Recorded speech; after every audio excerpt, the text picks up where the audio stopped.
What up, YouTube? It's No Chance, and I'm back for another commentary. And this is another episode of my Madden 25 owner mode with the Cincinnati Bengals. And in this episode, we will be trying to rebound versus the Cleveland Browns. Last week, we lost a heartbreaking game to the Baltimore Ravens. Very high scoring, very unrealistic. I called it an arena league score because the final score was 55-56. We lost that game in a dramatic fashion. We actually lost off of a last-second Hail Mary as time expired. That pretty much blew me. It pissed me off. I mean, and some people were even saying I lost it on purpose.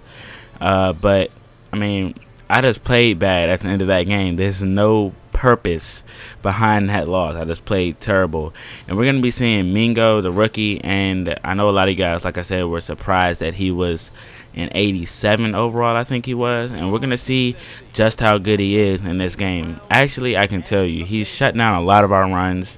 So I may be passing it a lot in this game if I'm not mistaken, because him and Paul Kruger on each side of the field is a deadly combination, and they shut down a lot of our runs. I may not be showing them to you because I don't like to show tackles for losses and 1-yard gains because they're not too exciting to look at. I like to keep more of a highlight style video for you guys because those seem to be more exciting. The big chunks of yards and the big play touchdowns and everything like that, I think, is more enjoyable to watch. But if you guys want to see more of the shutdown runs, the plays that don't go for any type of gain, you guys can just let me know. We're going to start off our game with a play action pass to Tyler Eifert, and he's been playing well. He's been getting more and more time, but maybe I was wrong. We run from the shotgun, and Giovanni Bernard will take this very, very long touchdown, and that is where we are most successful, running out of the shotgun. I mean, we have been Jarvis Green-Ellis usually leading the way for Giovanni Bernard, and I think we would be even more effective if we had Chris Presley on the right side of Andy Dalton leading the way for Giovanni Bernard. And if we did that, you know, it would take away the element of being diverse or versatile because we can run to the left or right. If we have the fullback on the right side, that pretty much just says that we're going to run it to the right side. But if we have Ben Jarvis Green-Ellis, who's not a bad blocker at all on the right side, we could be running it to the left, which we do sometimes. But I'm ranting right now. I don't even know if you guys even care. But we end up getting a fumble, but they would overturn that, so they will be forced to punt. And on 3rd down and 1, we're going to hand it off to Ben Jarvis Green-Ellis, and he will be tackled for a loss. So we will be forced to punt here. And Jason Campbell is the starting quarterback for the Cleveland Browns. Brandon Weeden is, however, healthy. So Weeden just got benched, and he got his job taken away by Jason Campbell. And speaking of Jason Campbell, I don't think he's gotten a real fair chance. I mean, he played for the Redskins. He was actually decent, but their offensive line wasn't very good. As you guys see, Terrence Newman, a couple episodes ago, you saw the title was "We Missed You, Terrence," and that's exactly why. He had a multi-interception game versus the Dolphins, and he's getting started early on Jason Campbell, who's still probably knocking some of the rust off because he hasn't been a starter for a few years now. I think that if he did not get hurt with the Raiders that year, where they were, I believe, like 4-2, maybe 6-2, I'm not sure. But they went ahead. It wasn't 6-2. I think it was like 4-2 or something like that. And they went ahead and traded for Carson Palmer. If he didn't get hurt, I think that they could have made some real noise that year. Maybe would have got eliminated in the 1st or 2nd round. But I think they were building something good with him at the quarterback position. But hey, injuries happen, and now he's got a chance here in Cleveland to earn a starting job for at least a few more years, as we will score again with Ben Jarvis Green-Ellis, which will give the Bengals a lead of 14-0. So it's up to Jason Campbell to try to get his team on the board, and he's going to hand it off to Trent Richardson, who's a beast in this game.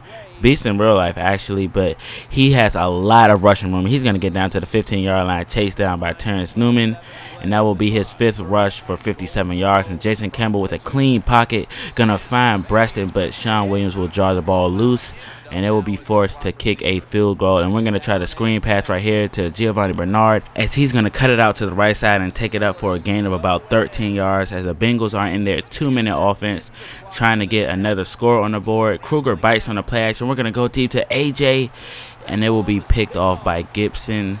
And now the Cleveland Browns will have an opportunity to cut the deficit down to 4. As Jason Campbell's back to pass, he will be picked off by Terrence Newman. This is his 2nd multi-interception game of the season.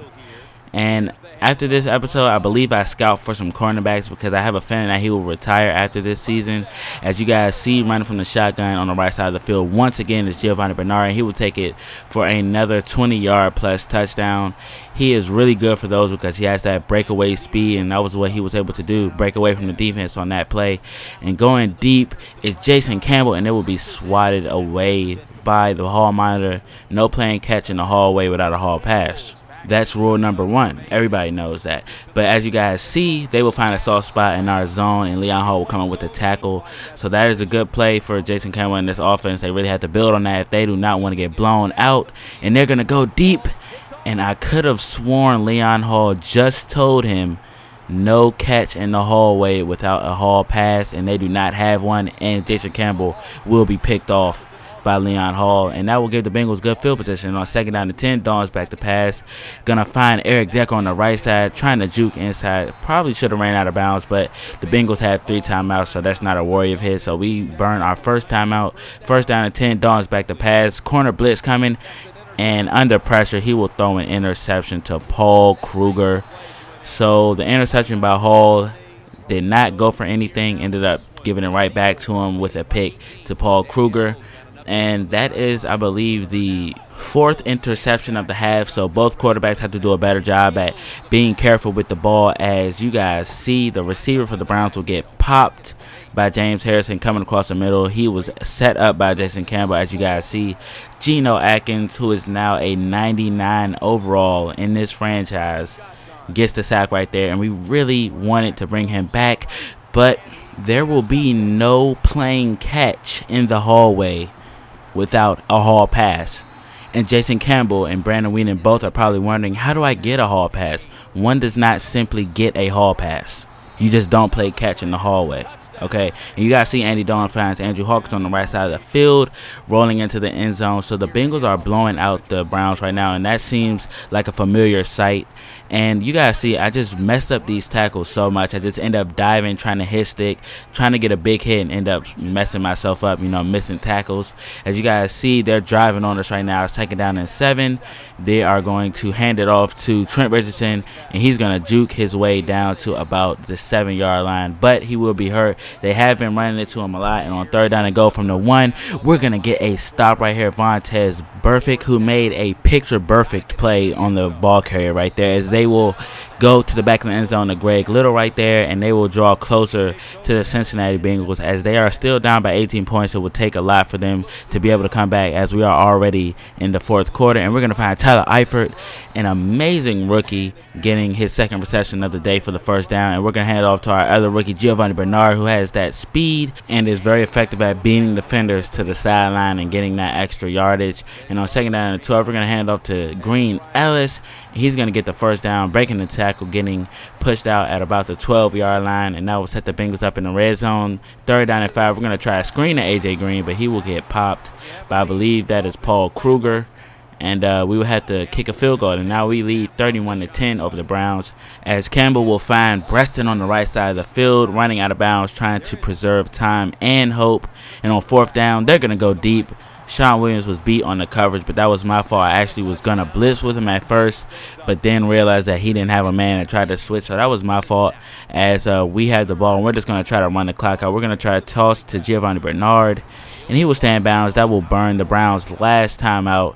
So with 25 seconds left, we're just going to take a kneel down and end this game. We end up beating the Cleveland Browns 31-17 by 14 points. And I believe that moves us to 3-1 in division play, as we, like I said, lost that game to the Baltimore Ravens last week. That was a heartbreaker. I don't even like talking about it. I don't even want to think about it. It was just terrible. It's the luckiest win I've ever seen. But similar to when we lost to the New England Patriots, the Bengals were able to come right back, on the home field and bounce right back from that loss. And this was a good all-around victory for the Bengals. Great offensively, did great running the ball, did great passing the ball, very efficient outside of the 2 interceptions. Didn't really have to pass too much for Dalton. Going into this game, I remember that Mingo and Kruger were shutting down my runs, but that still didn't stop Green Ellis from getting 40 yards, averaging 4 yards a carry, and Giovanni Bernard getting over 100 yards, averaging 7 a carry. So with this win, the Bengals move to 9-2 on the season and still lead the AFC North. So in the coming weeks, the Bengals should clinch the division victory or clinch a playoff berth in general. But I hope you guys enjoyed this game and this commentary. Leave a comment and some likes, and I'll see you guys later.